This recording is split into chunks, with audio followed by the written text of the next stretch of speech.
If you love delicious comfort food, then this chili recipe is absolutely for you. So watch on and make this warm, hearty dish this weekend.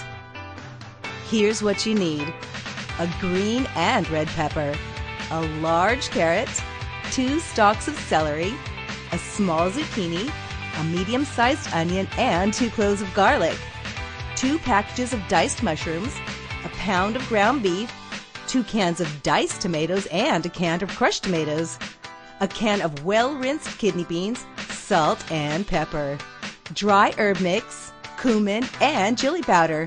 And you can add a jalapeno pepper for increased spice if desired. Add your ground beef to a large pan set to medium heat. Put in 1/4 of the chopped onion. Add in half of the grated garlic. Season with salt and pepper. Then add your dry herb mix, your chili powder, and cumin. Give everything a good stir and cook until the meat is brown and fully cooked through. Next, add a splash of olive oil to a large pot set to a medium heat. Add the rest of the chopped onion, the chopped carrot, the chopped celery, the rest of the grated garlic. Stir and cook for 2 to 3 minutes. Now put in your mushrooms. Season with salt and pepper. Add in a teaspoon of dry herb mix, a tablespoon of chili powder, a tablespoon of cumin, and stir and cook for another 2 to 3 minutes.